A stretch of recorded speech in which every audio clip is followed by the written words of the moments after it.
Good afternoon, everyone. Welcome to another episode of Critical Conversations celebrating Black men in librarianship. This is an Augusta Baker lecture at the University of South Carolina. My name is Nicole Cook, and I am the Augusta Baker Endowed Chair at the University of South Carolina. So we are so glad to see you all today.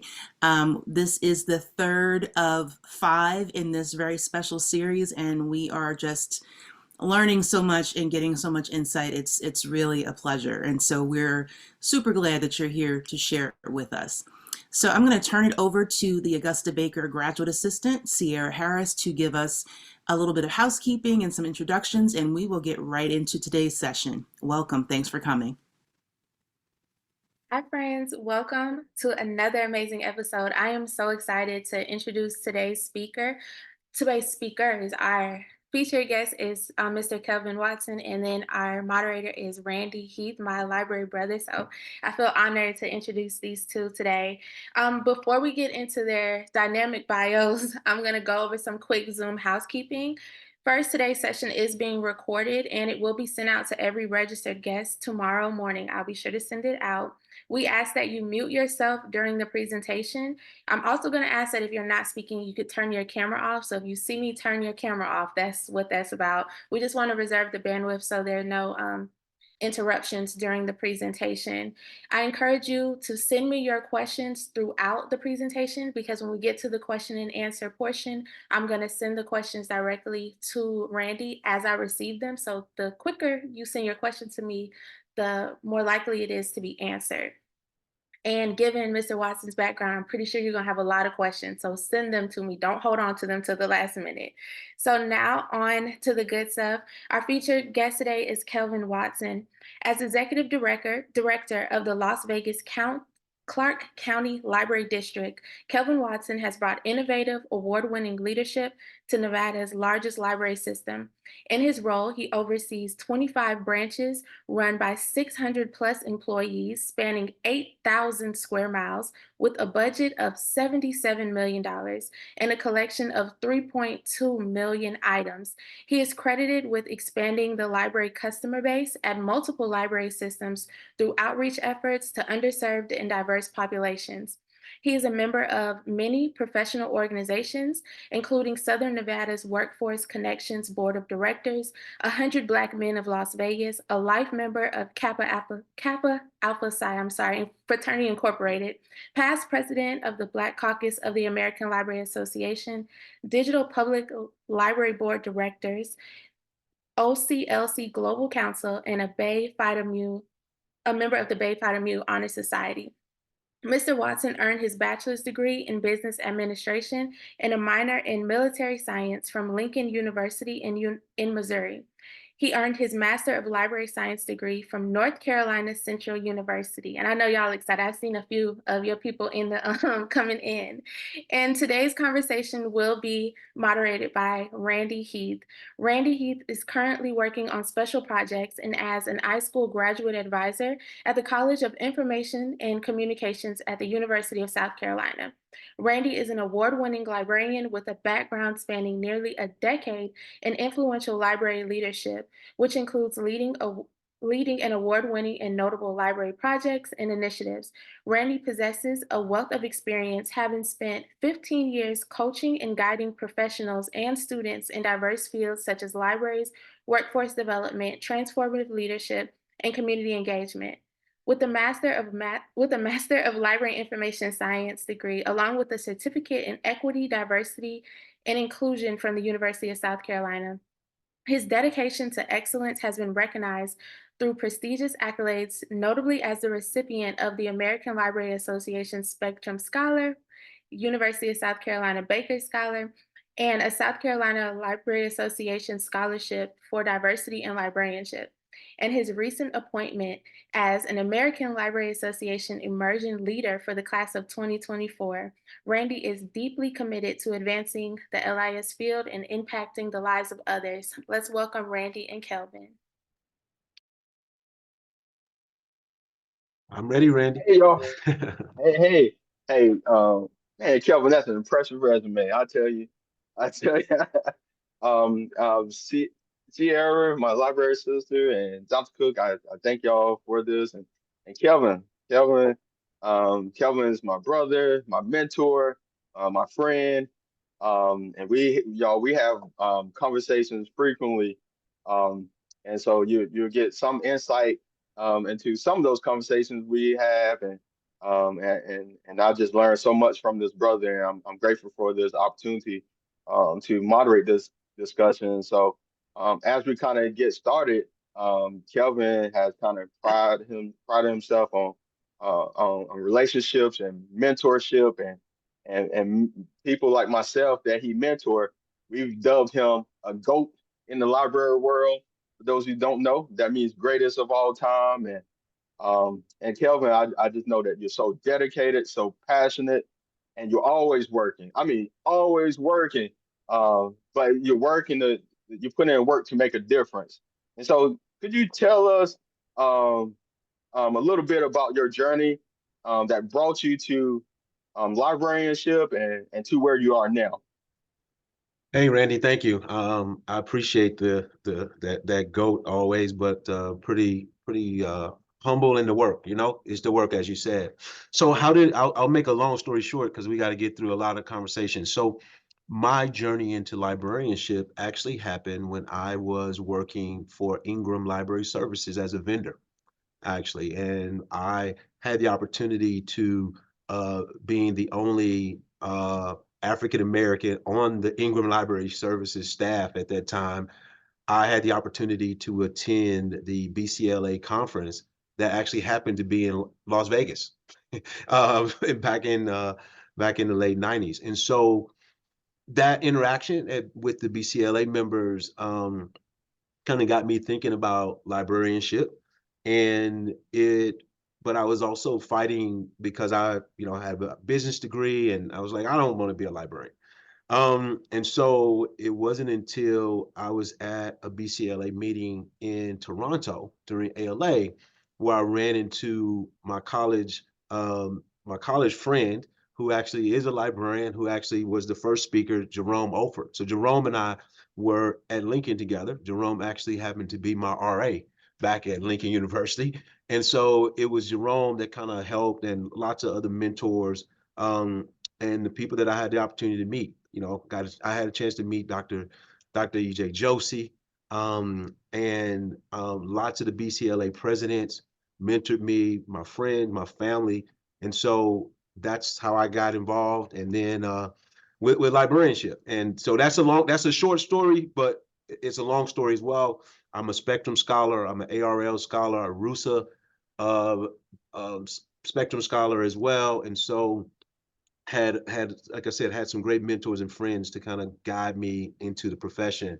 And I talk to my mentors now, and the funny thing is, one of my mentors, Mr. Wayne Crocker, who's still working as as director of Petersburg Public Library, he now calls me his mentor. So it's kind of come full circle in our conversations. Oh yeah, that's pretty awesome, and it's kind of neat to see the full circle and the small world but big world in this library field, and how kind of leaning on each other there and making those connections. And so I appreciate you sharing that with us, Kelvin. And so we want to know a little bit about what you do now. So could you describe your current role and some of your proudest career achievements? Oh, we're gonna be all day. Yes, So let's take all actually, day. so the funny thing is, I just finished my MBA in December. So I have an MBA now. So I was working on that when before I came to Vegas. So here in Vegas, I'm the executive director for the library district. But as I was talking to you and Sierra earlier, I kind of see my role as more outward focused on and in the community, being being black the first black male man to lead the largest library system here in Las Vegas. um we are always out. I'm always out, like you said. I'm always working. So when folks follow me on social, they'll see that as the kids say, I'm outside all the time, from beginning of the day to the end of the day. and building partnerships, building relationships, and actually, having people say that the library is now, fun again, and we've made the library fun again. We also, I mentioned this earlier. So what I do every day is I compete with myself, and I always have the goal to have an impact on somebody's life, to change somebody's life. If I've just changed one person's life, so I don't measure programs by like, did I do this for 1,000 people? But if I can help a person get an unhoused individual get a home, I've done that's what I do. I change people's lives. Me and the, nearly 700 now staff that work with me every day. We just found out yesterday that we're going to be the American Library Association ALA Library Association Future ALA Library of the Future Award. I can't even get it out, but the Future Award, and this is the third one that Las Vegas has won in a row. So we're the 22, 23, and now 24 ALA Library of the Future, and this happens to be my fifth. So that's what I do. That's what I do, and I try to demonstrate to the African American community specifically, but Black men, that this is a great profession. What I do is not, shelving books, and not that there's anything wrong with that, but that I'm a leader, and I get to demonstrate that every day. Yeah, congratulations again. I mean, and I found it just so enlightening and refreshing when you share your perspective on competing with yourself and measuring your success against your own self. What kind of led you to kind of adopt that approach? Because typically you hear people compare their success or trying to compete against the next person, but your approach is kind of different. What made you adopt that perspective? I think I adopted it probably when I was a kid. I was always the one that was reading novels that were 300 or 400 pages when I was in the third grade, right? So my sister used to tease me. She's my younger sister. She used to tease me that we would go to the awards ceremony at school. You know how they used to give out the certificates for good attendance and all of that stuff, right? And they would just be like, "You just stay up on stage."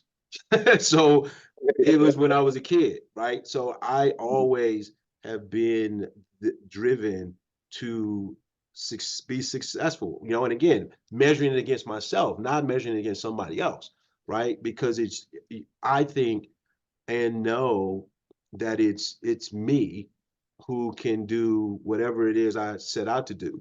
And if I'm trying to measure my success against someone else, that's not fair to me.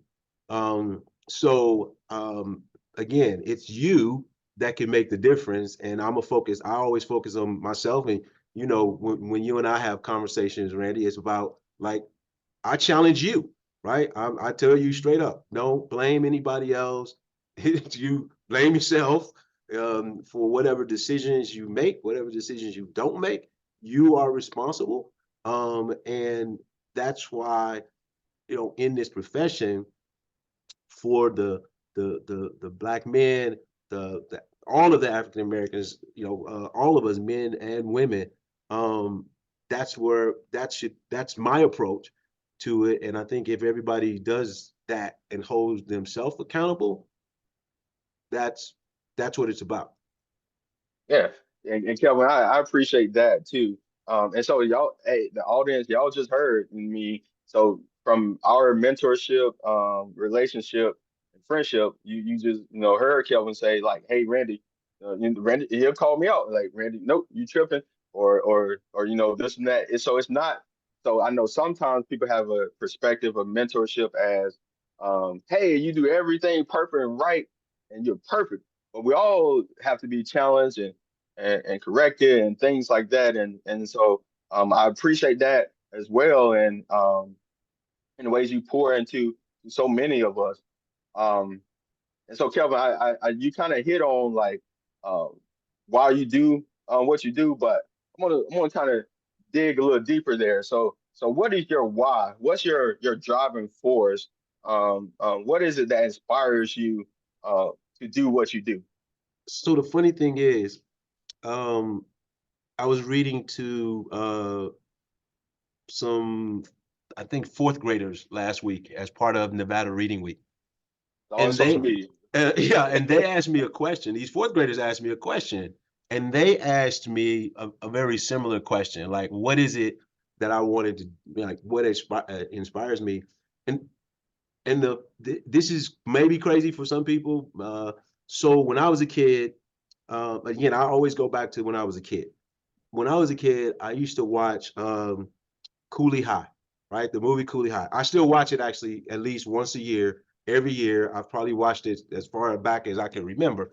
But there's one scene that always resonates with me, and that is when the teacher, Garrett Morris, asks the question, like, what is it that you want to do and what is it that you want to be?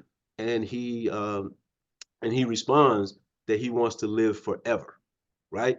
And so I know that that's not possible, but what I try to do in my work, in my life, sewing into people, sewing into folks like yourself, and giving more of me, is that's what I think will allow me to achieve that. And so the impacts that you make, the conversations you have with individuals, I think that is a part of it. And then again, I'm looking at the screen and I see some of the folks that I've had the opportunity to be mentored by. I just saw Gladys, so I'll shout out Gladys. She's on my screen, but Gladys calls me her son. But she's sown into me. Others have sown into me, and I think that allows us again to live, truly live forever, because it's going to be the people that are going to be talking about you, you know and I mean, people know me, a lot of folks know me, so I can say something like weird like this, but I went to a funeral once and nobody said anything good about the guy that was laying in the casket. So I was like, I that's not what I want to be. So, so I see Rose shaking her head because I'll say something like, but that's what it is, right? Like, what did I do? What did I do here? And that dash is what I do every day. Like I said, maybe not perfect all the time, maybe not perfect every day, but I can look at the conversations with you, the conversations with Billy Allen, who is an African, Billy, young African American man. I won't call him young. He's getting up there too, but he now is a branch manager here, and at Las Vegas, and he just texted me a while ago, what am I doing this weekend? So I have people over my house like you, Randy, when you came to town, I didn't even know you. I said, hey, come over my house. Let's spend some time together. And we have real conversations. And that conversation, hopefully, and the things that I sow or the things that I do will hopefully, you'll be talking about, I remember that guy and what he did and how he helped me, and that you should be doing the same. Now, take what I'm doing and sharing with you and do that for somebody else. Yep, and Kelvin, that's amazing. And to that story, y'all. So that was Kelvin had been mentoring me virtually. I'm in South Carolina, he's in Vegas. And before he went to Vegas in Florida, but that trip to Vegas was my first time. That was our first time meeting in person. And so and so the time difference, Kelvin's schedule was still taking that time to build that legacy. That's what my mind went to when you were sharing all the work that you're doing, and how others have poured into you, and then you poured into others, and it keeps that legacy going. And so one of my other questions was, overall, what is it that brings you joy in life and fills your cup? And then at that same token, what keeps you awake at night and why? Well, as I mentioned to you earlier, I live in Vegas, so I'm always awake because I don't hardly get any sleep, or at least it doesn't feel like it. Um, what fills what fills my cup is to see others have opportunities. So I'll share with everybody.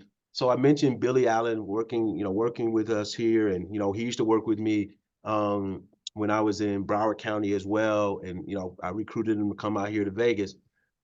And so he's got an opportunity to be on the Queer Eye show. So they reached out to me and said, "What do you think about Billy being on this show?" It's like, yes, yes. And the entire conversation when they interviewed me was about Billy, you know, changing. They're going to help him. They do makeovers. I don't know if you guys know the program, but they're going to help him and change, do a makeover. He wants to be in an executive level of libraries, and that was probably one of the most proudest moments in filling my cup, was to know that he has an opportunity to be better than me. That's what fills my cup. What fills my cup is my children, my daughters. My youngest daughter will be graduating from high school, and in the next few months, you know, that fills my cup. What she's doing, and a lot of folks that have known me for a while, they remember when she was a baby, and now she's graduating from high school, and so with like practically straight A's. That fills my cup, right? To know that she's again going to be out doing things probably better. Definitely, I want her to do better than me. But again, what keeps me up at night?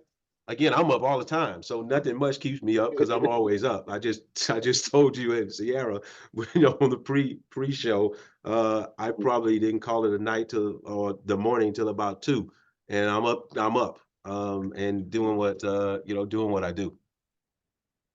Yeah, shout out to Billy. That's my library brother. All that amazing work and his amazing story times. Y'all got to look this brother up, doing amazing work here. Um, and so Kelvin, we know that there's not a lot of black male librarians. And just if you will, this like my longest question. But I had aspirations of being many things growing up. I wanted to be a firefighter, a lawyer, a doctor, a basketball player, an R&B singer. I mean, all I needed was the ability to sing and dance. I don't have it, but that's all I'm missing. But even an FBI agent, but never a librarian. It was never on my radar. In fact, I didn't meet my first male black librarian until I was an adult. And kind of growing up, wasn't on my radar for several reasons. One, I kind of didn't see librarians as having this type of swag and coolness, and that kind of appealed to me. Um, and also I saw, so not only the absence of black male librarians, I also saw like the treatment of black male boys and black men and black boys in libraries and black people, and it always just felt like we were treated differently, not in a good way. Felt like we were treated as if we weren't wanted, or we weren't welcome, or we weren't heard. Even in my adult career as being library administration and manager, I've gone into libraries in my street clothes, not like I am now, and literally going through entire libraries, touching stuff, making eye contact with staff, literally doing everything except, can you help me? And no one speaks to me at all. I've had that happen a number of times. So obviously some things have changed, where but some things remain the same. I personally have been the first black male librarian for many adults and many children. Um, and obviously, when it comes down to swag and coolness and confidence, it just comes naturally to people like me and you. And so, that's changing the field, if you will. But do you believe that enough progress is being, do you feel like enough progress is being made to make librarianship an inviting choice, a career choice for Black men and Black boys, as well as enough being done to foster libraries into spaces that are truly welcoming and safe for Black men to be themselves. So I'll say, I'll say this, in the profession, and I'm talking holistically, right? Mhm. I started off with, when you asked me, like, how did I start? And I said I was at Ingram and I was the only Black person. I was the only Black person as part of the Ingram Library Services team. And so, I went back to Ingram actually the beginning of January, and they haven't changed. There's not many Black people still. And so that was something I actually had the opportunity to speak to the Ingram Library Services team. And so in the audience, I don't recall seeing maybe one, two, maybe. So I think flipping it to the profession, I think and feel that we still have a long way to go. I think we need to be intentional in our recruiting, our mentorship, because the problem sometimes, as I've been seeing it, over the last few years, isn't just about recruiting, it's about the retention part, right? It's about our colleagues being able to relate to us and who we are. It's about making people feel welcome. You said the word, like making people feel welcome.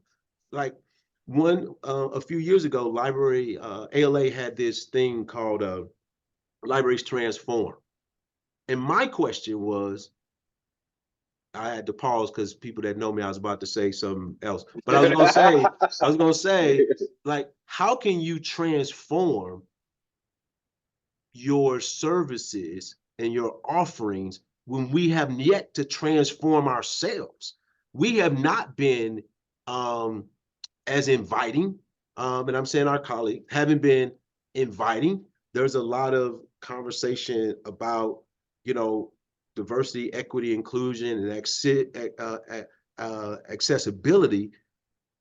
But again, are we just sometimes speaking the words and not doing the actions? When you and I met, Randy, when you and I met, there was a conversation. It was around, and Randy didn't tell a whole story. Randy and I met because his white director didn't know how to communicate with him. So she approached me. She called me actually and said, "I have this young man, and I would like for you to mentor him." I didn't know Randy from anybody, right? Got on the phone. We started talking. We built a relationship, as he said, virtually. And that's the problem, right? There's only so many of me and my bandwidth to get around, but that's another piece. There's another piece. I got a whole lot to say about this. We might not have enough time. But then I've also been a part of library director conversations where they say they don't know how to approach Black people to recruit them to the organizations. And so one of the points that I made to them was, well, do you speak to them when you're at the conferences? Do you walk up to them and say, "Hello, I'm Director so-and-so, and I've got this position available and I want you to apply"? You don't have to know the person. Exactly. They don't want to approach Black people. So that's what they have to do. And again, I'm talking to directors of major library systems who act like they don't know what to do and how to do it. So, but it takes somebody like, I'll challenge them. I'll say what I'll say. After what happened with George Floyd, again, right around the time that you and I met, Randy, lots of organizations, libraries included, talking about diversity and the diversity work and what's going to happen and what they're going to do. And now think about where we are today. It's almost like crickets when it comes to that work, and we see the organizations reverting back, getting rid of diversity officers, getting rid of these positions that they were so you know, hey, let me jump on the bandwagon and support this. I had a white colleague when I was in Florida reach out to me and said, why didn't you make a statement about uh about your efforts? I think I might have told you this, Randy. So I said to Yeah, you him, did. I make a statement every day. I'm Black. I make a statement every day. The programs and services that we put in place and implement, that's my statement. I don't need to write a statement. I don't need to tell you what I'm going to do because I'm already doing it. That's what the entire profession. And then the rest of that story is I asked him to look at his administration team and how many Black people did he have on his team. Start at home and transform your organization before you start reaching out to me about me writing a statement. Again, I make a statement every day. If I can leave my house, drive to work, and make it back home safe, I just made a statement. How we doing on time? We're good. We're good. Sierra's gonna keep us straight. All right, good. But that, I mean, and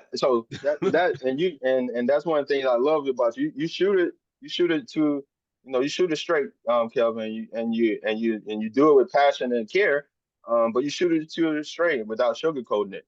Um, and so one thing, I was kind of going back and forth on whether or not I want to ask this next question You now can or ask me anything. later. I'm gonna ask it now. I was gonna ask you. I didn't know if so no one kind of has these type of conversations that you do and be in these type of spaces that you are in, and says the type of things that you say in these spaces, along with achieving greatness and without encountering critics. Culture kind of teaches us that we call those people haters. And culture says haters gonna hate, right? Haters gonna hate, but or resent and all kinds of things. What's your perspective on dealing with your critics or haters, and what advice do you have for others? Since this is we keeping this PG. Uh, you already know what my perspective is. Yeah, I don't know the answer. I don't know. I don't keep it care. PG. Yeah, I don't care. I don't care about what. I don't care about the haters. I don't care about what you think. I strive again to change people's lives, to do the right thing, to impact people. And yes, there are people who, even within my own organization, don't appreciate, don't like, whatever. There's other people, I've had. So here we go. I got a good one. So I was at a conference and having dinner with, again, library directors, major library directors around the country. When we're sitting at dinner, and one of my colleagues, white director colleagues, says, Kelvin, are you gonna leave awards for anybody else? And I said, no. No. And he was like, oh, well, he said some other things about, he said, you probably receiving one right now. This was at dinner. So he came for me at dinner in front of all these folks. There were a few African-American directors there. You know what I told him? Strap up and get ready for the ride, because we're going to keep on making awards and getting things done. So that was my response. So for haters, that's how I do a hater. I come right back, strap up, get ready, because it's not going to change. And since that conversation, as I've stated earlier, we are the ALA Library of the Future 3 years in a row. The library, the team and I, my own personal accolades. Guess what? Haters, go ahead and hate, because you don't faze me, and I'm not stopping. And so that type of mindset that you have, that's not something that you're necessarily taught in school. It's something that I've learned from like you and from others, and it's still, it's hard for me at times. I'm like, man, Kelvin, how do you keep doing that? Like, because sometimes I get knocked off, and I was like, for a moment there, I had said, for a moment, I was like, Kelvin, I might have to become an Uber driver or something, because because these I'm getting a hit all over the place, but yet that encouragement and kind of also having that mindset, which it takes practice. It takes practice, at least for people that may have kind of the natural personality that I have.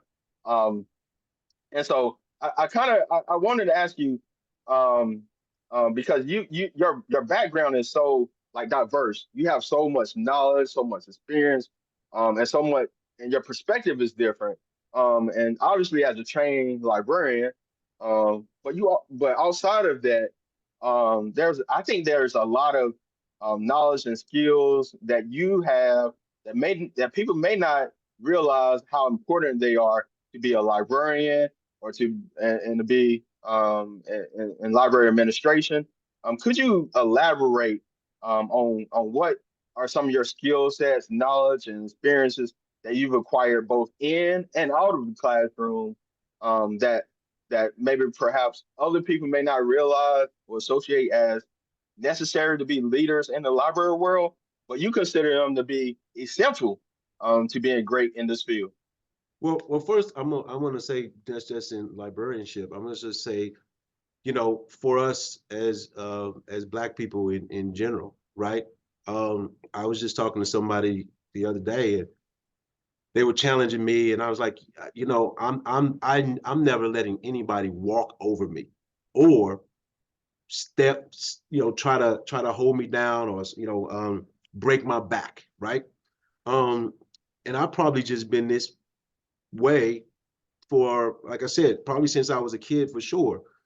So a little bit more about my background. So I was an Army officer after college. So I went through ROTC at Lincoln University, got my commission, and I majored in business, as you said, I was said earlier. And so I served in the Army as an infantry officer, and I was responsible for people. I was 22, and I was responsible for people that were in their 60s, from age 18 to 60 something, right? I was mama, daddy, brother, sister.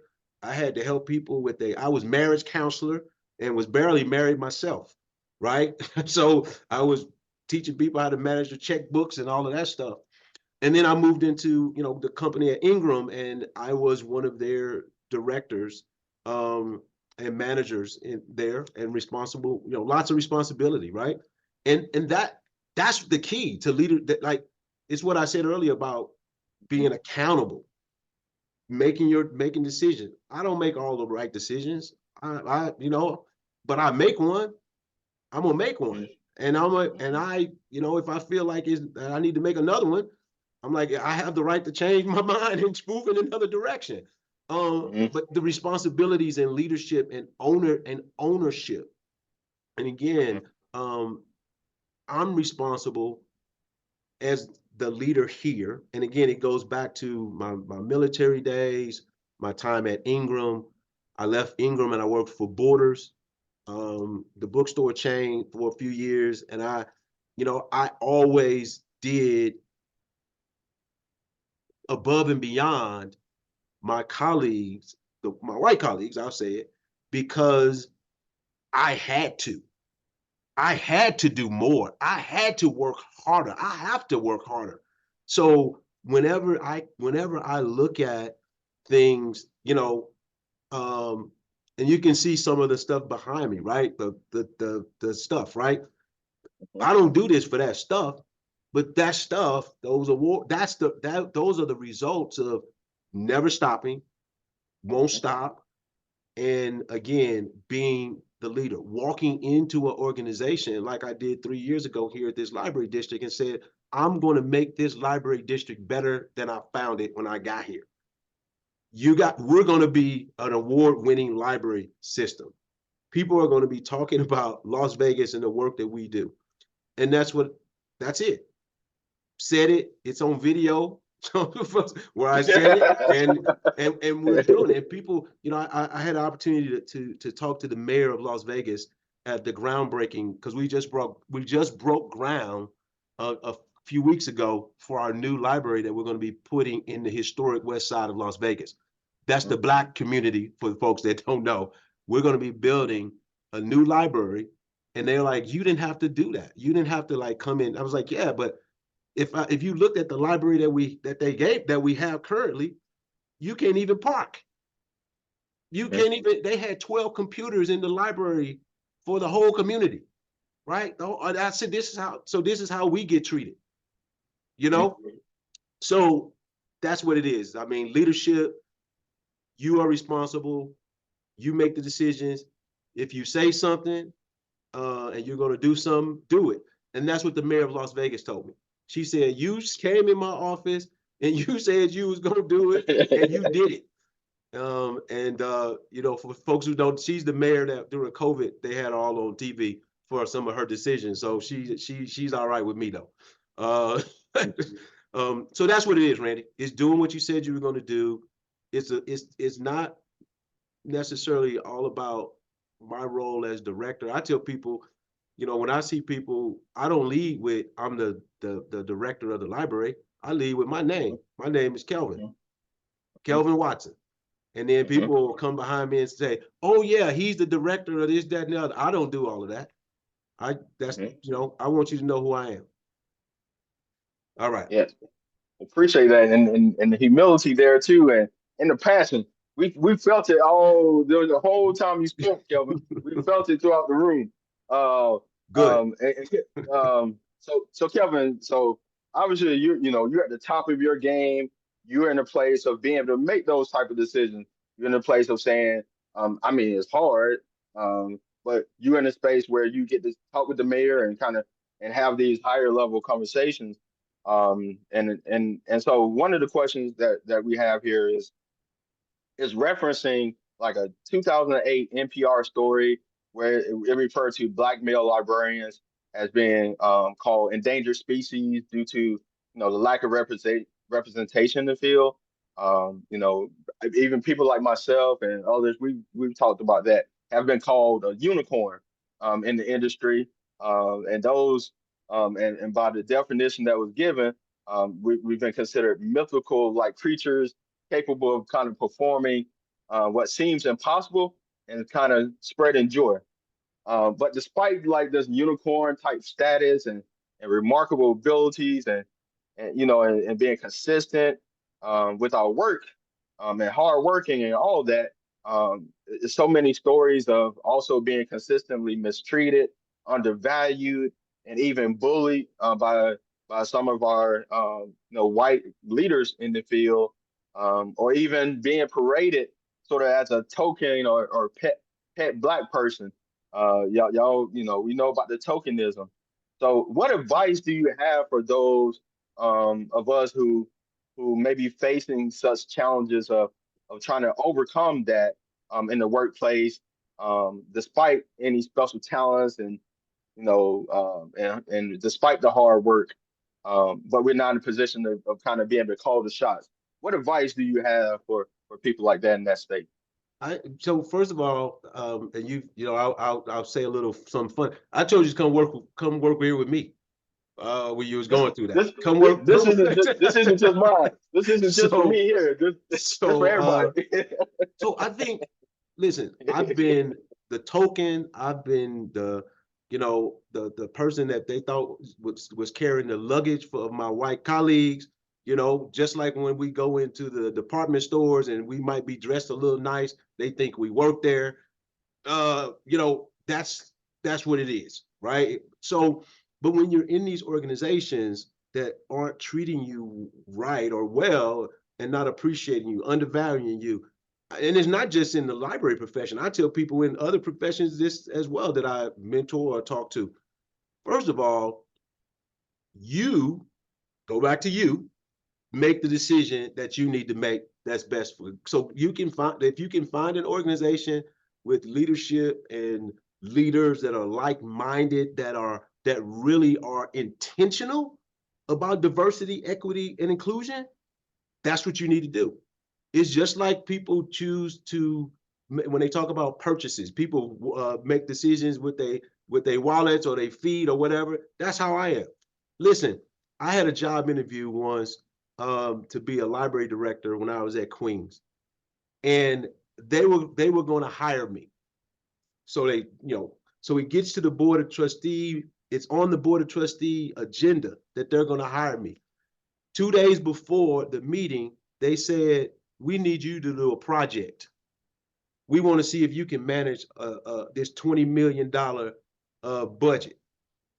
I was managing a $75 million budget when I was at the Queens Library as part of my role as a CITO. They wanted me to do a project to determine how I would manage a $20 million budget, and if they had any budget cuts, how would I handle it? That's what we get. The person that they hired after that, he didn't do that project. And he came from a smaller library system. So you vote, you go to places and and I've done that. That's why if I'm not being treated right, I leave. I don't, I'm like, and even if it comes down to me being an Uber driver, then that's what I'm gonna have to do. But that's, you don't, like, I used to have an employee that worked with me when I was at the agricultural library. She was one of my staff and one of the clerks, and I remember her coming into my office once, and she said, every time I come in, she was an African-American woman, she said, every time I come into this place, I get sick. And I looked at her and I said, well, I'm not gonna walk into no place that make me sick every day. Like, if it make me sick, I'm like, I'm leaving. I'm gonna go someplace. So that's, that's what it is, Randy. I mean, if you got anxiety and feeling sick and got headaches and doing all this because of the job, because of the place and how they're treating you, then you don't need to be there. You need to leave and go somewhere where you're appreciated and valued, because there are organizations like that out there. I think I feel like I lead one here in Vegas. We have in Vegas now, at one of our branches, all 3 of the folks in leadership in the branch, from the branch manager, assistant branch manager, and head of adult services, head of I think it's adult service, maybe youth services, can't remember, but their leadership, all 3 Black men. Where are you going? Like, I don't think that's ever been done. I haven't seen it, but 3 Black leaders of a branch, all Black men. So I'm trying to help the best I can so that we aren't seen as unicorns and endangered species or whatever they think we are. So, because we're not. And we get the opportunity, and I'm glad I get the opportunity to show people, again, each and every day, the passion that I'm displaying now, my thoughts that I am a Black man who is, intelligent, intellectual, and can have a conversation, but also be passionate and straight up with you as well. Yep. And I appreciate it. And y'all can see, like, I didn't know that we were gonna go into like some of the real conversations we've had, but we're going into the real conversation. So, and he did tell me, hey, Randy, I'm working with me in Vegas. Said it more than one time, and so or get up out there, and so and I'm blessed to be in a place now, that I'm valued, that didn't. I got 4 kids. I would love to come to Vegas, but Kelvin, no, I got 4 kids and things but we never know what life has to happen. But that work and those opportunities and those words, like, it means the world to people like myself, when we're not only needing to hear like the sugar coated stuff, but hearing the stuff that you're special and your value is more than what you may be experiencing at those places. And so appreciate all of that, Kelvin. Me and Kelvin go all day and get a little drink, but today ain't for that conversation here. We're gonna keep that. I told you we're gonna keep this PG. I'm gonna have one of those after. So I think, is it time for questions yet? Yeah. So I was gonna say, so we're gonna open up for Q&A. I got our first question here. It's from Rose. Do you feel, Kelvin? Do you feel that jealousy affected the outcome of the ALA presidential election? when you ran for president. What do you say to people now based on that result? Well, Rose, you know, I don't know if it was necessarily jealousy. I think, and I predicted my loss, right? It was one of the closest ALA elections apparently that they ever had. I think it was timing. I think it was um, a lot of folks putting me who didn't know me, first of all, who put me in this space of that I was pro management and not really pro librarian or pro people, as a matter of fact. And I think the other thing that might have hurt was that we were at the height of COVID and that we had to do this all virtually. And I think that has something to do with it, you know, as well. I don't really know if it was jealousy, but what I say now is, you know, I did it. Um, would I do it again? I think I'm not doing it again. It was an experience. I haven't lost anything professionally. I've actually been more successful after the fact since the ALA, you know, since the ALA election. Yeah. Excellent question. Our next question, Kelvin, is from Gerald. And he writes, as a Black male who is also a library director, sorry.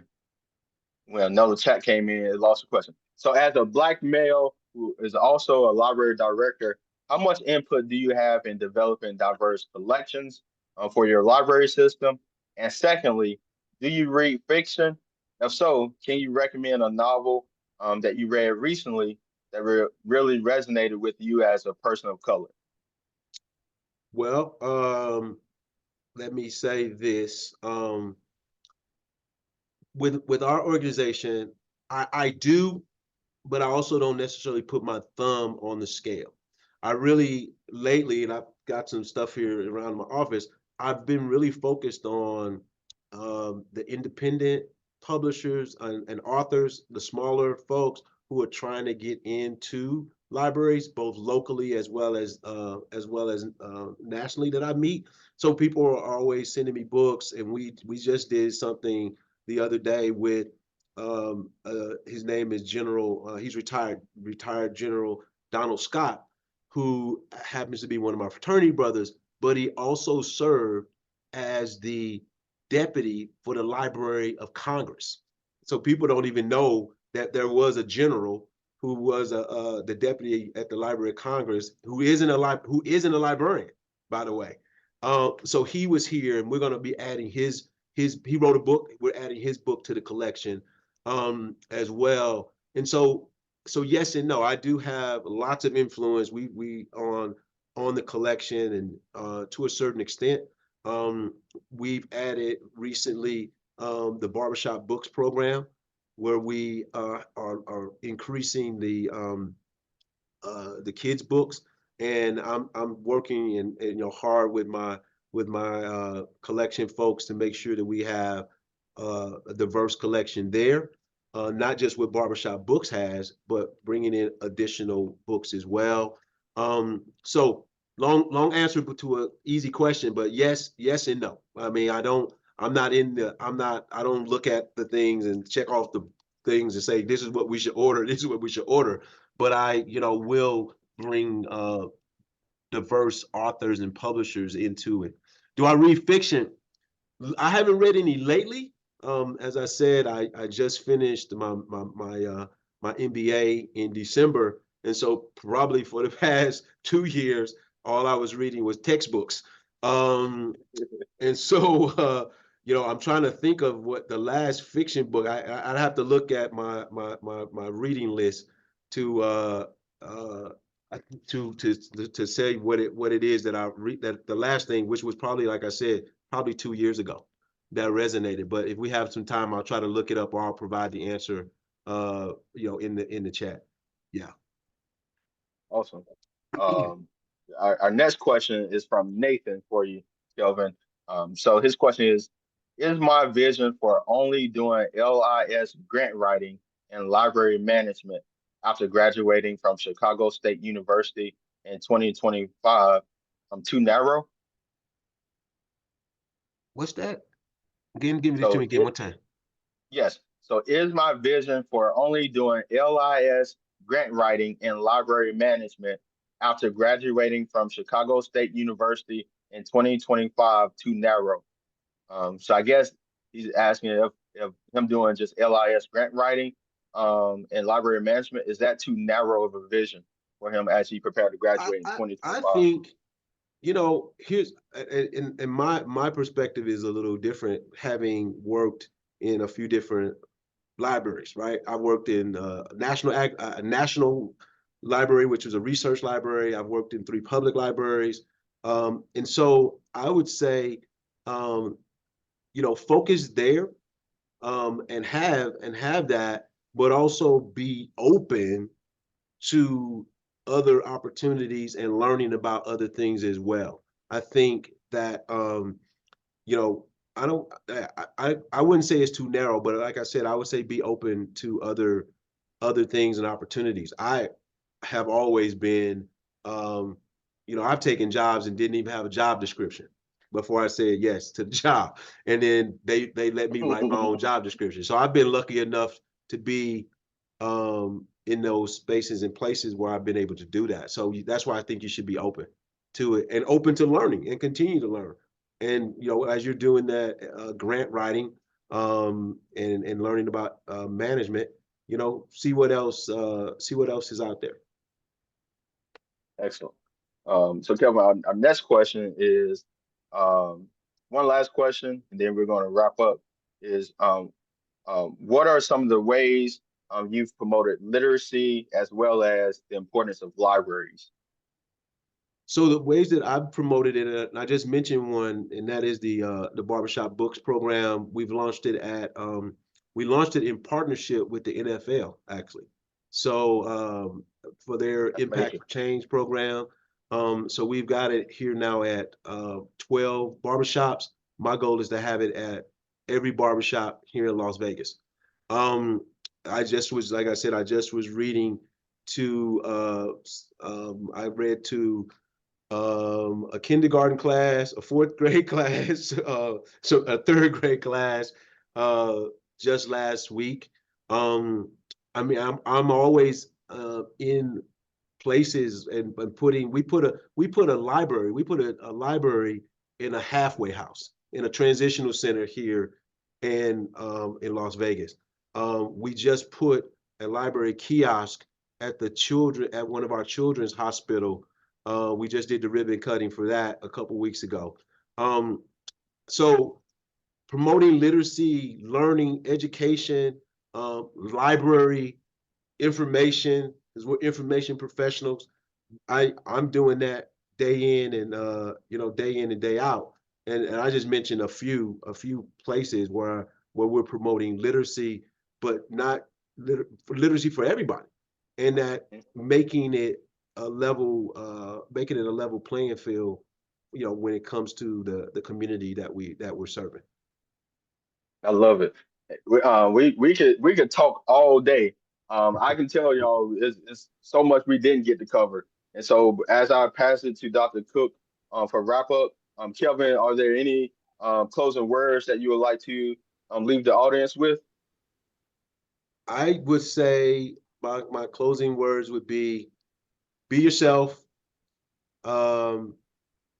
make an impact on somebody's life, change, make that something that you want to do. You want to change and impact in a positive way somebody's life. And that's what I would say to keep doing. Yeah, keep doing. Thank you, my brother. It's been such a pleasure passing it to Dr. Cook. Shout out to Dr. Cook for this amazing series and all the amazing work that she does representing libraries all over. Thank you. Thank you, Randy. Thank you both. I'm very grateful to my dear friends and colleagues for this amazing conversation. As a friend in the chat said, this is just one of the many and wonderful ways of building community. And many comments about how important this conversation has been. So thank you both for that. And special thanks and shout out to Kelvin. Kelvin has always been a supporter of the Baker programming and lectures. And I'm actually going to have Ms. Sierra send out a link to Kelvin's 2021 Baker lecture tomorrow. Recording for today. So your support is so appreciated. And thanks, Randy, for the great questions. And thanks to everyone in the chat for their questions and interaction. It's been a great hour. Please join us again next week as we continue this series. And thanks as always for coming to the Baker Lecture Series. Enjoy your evening, enjoy the rest of your week, and thank you again.